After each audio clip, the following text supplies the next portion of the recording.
An ordinary flight turns into a real nightmare. When a wealthy first-class passenger refuses to sit next to a stranger, she can't imagine that an hour later her life will be in his hands. What happened at 35,000 feet? Why did the plane turn into an operating room? And what shocking secret is her past hiding? Stay tuned. You're in for a story that will change everything. The familiar scent of recycled air filled Gate B23 at Boston Logan International Airport as Zoe Matthews clutched her first-class ticket, manicured fingers tracing the embossed letters. Her Hermes scarf, a gift from her late husband, provided little comfort against the autumn chill seeping through the terminal's glass walls. Now boarding first-class passengers for flight AA347 to Chicago O'Hare, the gate agent announced, her voice carrying across the crowded terminal. Zoe's heels clicked against the jet bridge's floor as she made her way toward the aircraft, her designer carry-on trailing behind her. At 45, she'd grown accustomed to the privileges her wealth afforded her, including the luxury of flying first class. The flight attendant's practiced smile greeted her at the door. "Welcome aboard, Mrs. Matthews. 2A is on your left." She settled in her window seat, already anticipating the pre-flight champagne. The empty seat beside her promised a peaceful flight until a tall, well-dressed black man approached, checking his boarding pass. "Excuse me," he said, his voice cultured and gentle. "I believe I'm in 2B." Zoe's body tensed involuntarily. She glanced at the flight attendant, then back at the man, her throat tightening. "There must be some mistake," she said, her voice barely above a whisper. The man, Michael Wilson, though she hadn't bothered to ask his name, raised an eyebrow slightly but maintained his composure. "No mistake," he replied, showing her his boarding pass. "I always book 2B when I fly this route.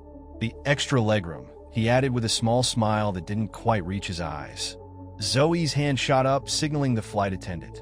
"Sarah," she read the name tag. "There seems to be a confusion with the seating arrangement. Perhaps you could help reorganize things?" Sarah's professional smile faltered for a split second. "I'm sorry, ma'am, but Mr. Wilson's ticket is for 2B. All other first-class seats are occupied." Michael stood patiently, his expensive suit and quiet dignity making Zoe's discomfort all the more apparent. Several passengers had begun to notice the exchange, their disapproving glances burning into her. "I don't feel comfortable," Zoe said, lowering her voice. "Surely you understand?" The words hung in the air like poison. Michael's jaw tightened almost imperceptibly. "Ma'am," he said, his voice steady but carrying an edge of steel, "I've earned my seat here, just as you have yours. Your comfort cannot come at the expense of my dignity." A middle-aged woman across the aisle gasped softly. Zoe felt heat rising to her cheeks, but something inside her, pride, prejudice, or perhaps simple stubbornness, wouldn't let her back down. "I'd like to speak to the captain," she demanded, her voice shaking slightly. Sarah's professional demeanor cracked. "Mrs. Matthews, if you're uncomfortable with your seating arrangement, we can try to accommodate you in economy class." Zoe's mouth fell open. The suggestion of being moved to economy stung more than the disapproving murmurs around her. She fell silent, her hands trembling as she smoothed her skirt repeatedly, a nervous habit she'd never quite broken. Michael finally took his seat, his movements deliberate and controlled. The silence between them was deafening as the boarding continued. Zoe pressed herself against the window, creating as much distance as possible in the confined space. As the flight attendants began their safety demonstration, Zoe's phone buzzed with a news alert. Her eyes widened as she read the headline. Renowned cardiothoracic surgeon Dr. Michael Wilson to perform groundbreaking surgery at Chicago Memorial. The phone slipped from her fingers, clattering to the floor. Michael reached down to retrieve it, catching a glimpse of his own name on the screen. Their eyes met briefly, his knowing, hers mortified. "Your phone, ma'am," he said quietly, handing it back to her. "You might want to enable airplane mode. We're about to take off." The engines roared to life, but Zoe barely heard them over the sound of her own heartbeat. She had just publicly humiliated one of the country's top surgeons, and their journey had only begun. As the plane lifted into the clouds, neither of them could have predicted that in less than an hour, Zoe's life would quite literally be in Michael's hands. 30 minutes into the flight, Zoe couldn't shake the suffocating weight of shame that pressed against her chest. Or was it something else? She took shallow breaths, her fingers absently rubbing her sternum. Michael sat beside her, immersed in medical journals, his presence a constant reminder of her earlier behavior. The wall of silence between them seemed insurmountable. I should apologize, she thought. But how do you apologize for showing the worst of yourself to someone? The words formed and died in her throat repeatedly. Would you like something to drink? Sarah, the flight attendant, asked, her tone notably warmer toward Michael than Zoe. Just water, thank you, Michael replied, not looking up from his journal. Zoe opened her mouth to order, but felt a strange tightness in her chest. The sensation was familiar, too familiar. No, not here. Not now. Her hand trembled as she reached for her purse, searching frantically for her medication. The movement caught Michael's attention. Are you all right? He asked, professional concern overtaking any lingering resentment. I'm fine, she managed, but the words came out breathless. Black spots danced at the edges of her vision. This is worse than usual. Michael's expression shifted instantly from polite distance to focused intensity. Mrs. Matthews, you're showing signs of acute distress. How long have you had the chest pain? I don't need your dash, she started, but a sharp, crushing pain cut her words short. Her purse fell, spilling its contents across the floor. Sarah, Michael called out, already reaching for Zoe's wrist to check her pulse. We need medical assistance. The cabin erupted into controlled chaos. Sarah rushed forward as Michael quickly shifted into emergency mode. Mrs. Matthews, Zoe, he said firmly, I need you to focus on my voice. Are you on any medications? Through the haze of pain and fear, she nodded. Heart condition, she gasped. Rare, genetic. Michael's eyes widened with recognition. Brugada syndrome. Zoe nodded weakly, surprised. How did you? I've treated it before. Where's your medication? Can't find it, she whispered, panic rising in her throat. The flight attendant's voice crackled over the intercom. If there are any medical professionals on board, please make yourself known immediately. Michael was already pulling his credentials from his wallet. I'm a cardiothoracic surgeon, he announced, then turned back to Zoe. Mrs. Matthews, you're experiencing a severe cardiac episode. We need to act quickly. Through her fading consciousness, Zoe caught fragments of conversation. Nearest airport is 3 hours. Need emergency equipment. Might not make it that long. The irony wasn't lost on her. The man she'd refused to sit beside was now the only person who could save her life. Dr. Wilson, Sarah returned breathless. We have a basic medical kit, but not enough, he finished grimly. This condition requires specific treatment. Zoe felt her consciousness slipping. The last thing she heard was Michael's voice, steady and determined. There's something you need to know about her condition.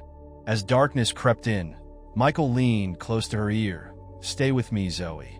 You're not going to believe this, but I was actually flying to Chicago to perform surgery on a patient with the exact same condition. The procedure I've been developing, it's specifically for cases like yours. Their eyes met one final time before Zoe lost consciousness completely. In that moment, she saw neither black nor white, neither doctor nor patient. Just a human being trying to save another human being. The last thing she heard was Michael's voice, speaking urgently to the flight crew. We can't wait for an emergency landing. The experimental procedure I was going to perform in Chicago, we need to do it right here at 35,000 feet. And we need to do it now. The cabin lights flickered ominously as the plane hit turbulence, and somewhere in the distance, a storm was brewing. Michael's hands remained steady as he transformed first class into a makeshift operating room, but his mind raced through a kaleidoscope of memories. 20 years of medical experience couldn't fully prepare him for this moment. Clear rows 1 through 3, he commanded. Sarah, I need every blanket and pillow you have. And get me that AED. What cruel twist of fate, he thought, brings me here. His mind flashed back to a similar moment, 15 years ago, when another emergency had tested not just his skills, but his humanity. The cabin crew worked quickly, transforming the space while Michael checked Zoe's vitals. Her pulse was weakening. Doctor, Sarah handed him the medical kit, her hands trembling. The captain says the nearest airport is Denver, but there's a severe storm system. They can't guarantee.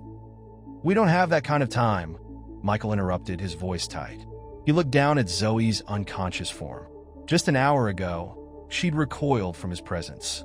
Now, her life depended on his hands. The same hands she'd probably thought weren't worthy of touching her armrest. A memory surfaced, sharp and painful. We don't believe you'd be a good fit for our residency program, Mr. Wilson. But my credentials. Sometimes it's not about credentials. It's about fitting in. He pushed the memory aside. This wasn't about the past. This was about saving a life. I need everyone to understand. Michael addressed the nearby passengers, his voice carrying authority. What I'm about to attempt is an experimental procedure. The alternative is... He paused, not an option. An elderly man in 1A spoke up. Son, you do what you need to do. We're all witnesses here. Michael nodded gratefully. As he prepared the limited equipment, Sarah returned with a frightening update. Dr. Wilson, we just got word. Denver's airport has closed due to the storm. The next nearest option is... Doesn't matter, he cut in. She won't last that long. Her particular variant of Brugada syndrome is extremely aggressive. As he worked, setting up the improvised surgical area, Michael's mind wandered to the patient waiting for him in Chicago. Another life hanging in the balance. Another family waiting for a miracle. Focus, he commanded himself. One life at a time. Sarah, I need you to assist. Have you had any medical training? 2 years of nursing school before I switched careers, she replied. Today, you're a nurse again. The procedure he was about to attempt was risky enough in a fully equipped operating room. At 35,000 feet, with minimal equipment and no backup, the odds were astronomical. Zoe stirred slightly, her eyes fluttering open. Dr. Wilson, she whispered. Save your strength, he said softly. We're gonna get through this. I'm sorry, she managed, a tear rolling down her cheek. Chill, that doesn't matter now. As Michael prepared to begin the procedure, a passenger handed him a worn leather wallet that had fallen from Zoe's purse. Doctor, you might want to see this. Michael opened it, and his blood ran cold. Inside was a faded photograph, one he recognized instantly. It showed a younger Zoe standing next to a man he'd never forget, Dr. James Matthews, the chief of surgery who had denied him his residency 15 years ago, citing cultural fit issues. He was my husband, Zoe whispered, having seen the photo. He died last year. Heart condition, same as mine. Genetic. Michael's mind raced. Dr. Matthews had died from the same condition his wife now faced, the very condition Michael had spent years researching, developing a groundbreaking treatment for. A treatment that might have saved James Matthews, had prejudice not stood in the way. The plane shuddered through another patch of turbulence as Michael made his decision. Sometimes the past doesn't just haunt us. It comes full circle, demanding resolution. Sarah, he said, pulling on surgical gloves, we're going to need that bottle of vodka from the drink cart. And someone's going to have to hold this flashlight very, very steady. As the makeshift surgery began, nobody in the cabin could have guessed the even more shocking revelation that was about to unfold. One that would connect Michael and Zoe in ways neither could have imagined. The improvised operating area glowed under the harsh beam of 3 passengers' phone flashlights. Michael's world had narrowed to this moment, this space, this life hanging in the balance. The plane's occasional turbulence made his task even more precarious. Sarah, monitoring, he commanded, his voice steady despite the chaos in his mind. I need constant updates on her vitals. James Matthews, he thought bitterly. The man who changed the course of my career is also the reason I specialized in this particular condition. The irony wasn't lost on him. Zoe drifted in and out of consciousness, fragments of words escaping her lips. James, I'm sorry. Dr. Wilson, please.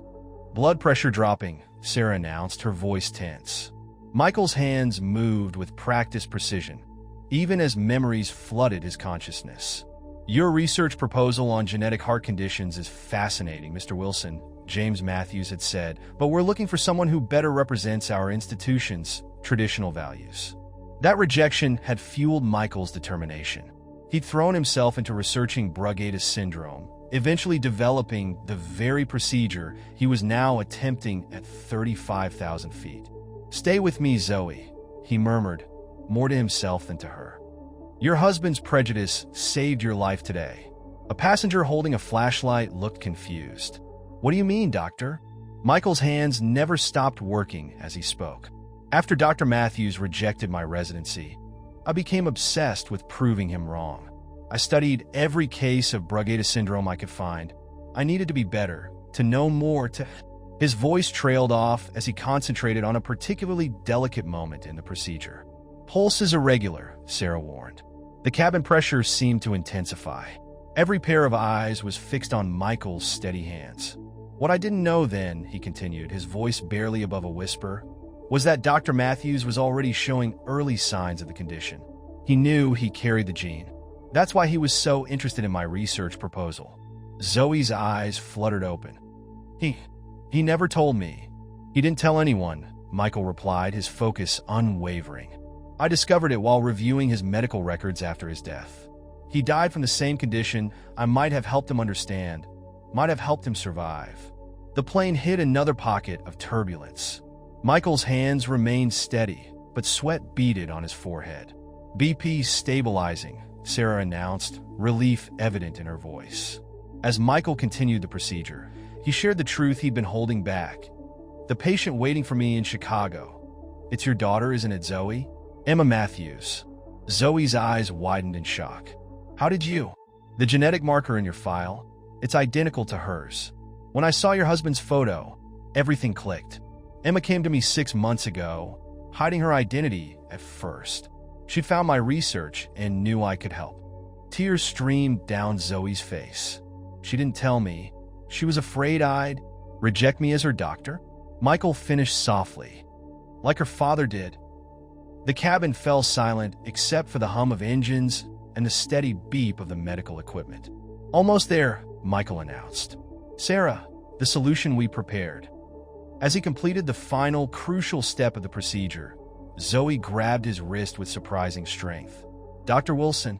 "Michael, there's something else you need to know about James," she whispered. "Something he wrote in his final letter. About you." But before she could finish, the plane dropped suddenly, throwing everyone forward. The medical equipment crashed to the floor, and the cabin plunged into darkness. In that moment of chaos, as emergency lights flickered on, Michael made a discovery that would change everything. A discovery hidden in James Matthews' final letter that would reshape not just his understanding of the past, but the very future of his medical research. The truth, like the turbulent skies around them, was about to break open. The emergency lights cast an eerie glow across the cabin as Michael scrambled to secure the medical equipment. His heart pounded, but not from the turbulence. Zoe's words about James's letter echoed in his mind. "We're stabilizing," the captain's voice crackled over the intercom. "Please remain in your seats." Zoe's vital signs had improved, but she remained weak. As Michael checked her readings, she pulled a crumpled envelope from her jacket pocket. "I carry it everywhere," she whispered. His last words, I couldn't face them until now." Michael's hands trembled slightly as he took the letter. The handwriting was shaky. James Matthews' final days. "My dear Zoe, by the time you read this, the same condition I've hidden for years will have taken me. But my greatest regret isn't dying. It's how I lived. Dr. Michael Wilson. Remember that name. 15 years ago, I made a decision that haunts me. I rejected him not because he lacked skill. He was brilliant. I rejected him because I was afraid. Afraid of change. Afraid of breaking tradition. Afraid of admitting that someone I'd been taught to look down upon could be better than me. What I never told anyone. I'd been following his research. Every breakthrough, every paper. He developed the treatment that could have saved my life. The treatment that might save Emma's. My pride, my prejudice, they cost me everything." The letter shook in Michael's hands. Sarah, who had been monitoring Zoe, wiped tears from her eyes. "There's more," Zoe said softly. "I've arranged for my research foundation to anonymously fund his work. It's a pitiful attempt at redemption, but perhaps it can help others. And Zoe, if you ever meet him, tell him I'm sorry. telling me prove me wrong in the best possible way. Most importantly, don't let our daughter inherit my prejudices along with my genes. Emma deserves better. The world deserves better. Michael looked up, meeting Zoe's tear-filled eyes. The anonymous donor. All these years. He wanted to help, but couldn't face his own shame, she finished. And I was just like him today, until you saved my life. The plane began its descent into Chicago, the storm finally behind them. Zoe's color had improved, the experimental procedure showing promising results. Emma's surgery, Michael said quietly. Will you be there? If you'll have me, Zoe replied. Not just as a mother, but as someone who needs to make things right. As the plane touched down, reporters were already gathering at the gate. Someone had leaked the story of the mid-air procedure. But the real story, the one about redemption, about facing one's prejudices, about the complex web of human connections, that would take longer to tell. 1 week later, Michael stood in Chicago Memorial's conference room, presenting his successful treatment to the medical board. In the front row sat Zoe, fully recovered, beside a healthy Emma. But it was the last slide of his presentation that brought the room to silence. The James Matthews Foundation for Equality in Medicine, a new initiative to support minority medical students, funded by the very man who had once turned him away. As applause filled the room, Michael's phone buzzed with a message. A video of his mid-air procedure had gone viral, sparking a national conversation about bias in healthcare. Major hospitals were reviewing their hiring practices. Medical schools were reassessing their admission criteria. But the real twist came that evening, when Zoe shared one final piece of James's legacy. A breakthrough in his own research that, combined with Michael's work, would revolutionize the treatment of genetic heart conditions. In death, James Matthews had finally found the courage to break down the barriers he'd helped build in life. As Michael drove home that night, he thought about how a single act of discrimination had set in motion a chain of events that would ultimately save countless lives. Sometimes, he realized, our worst moments can lead to our greatest redemption. The story made headlines across the country. Mid-air miracle leads to groundbreaking medical partnership. But the real miracle wasn't the procedure at 35,000 feet. It was the transformation of hearts and minds on the ground below.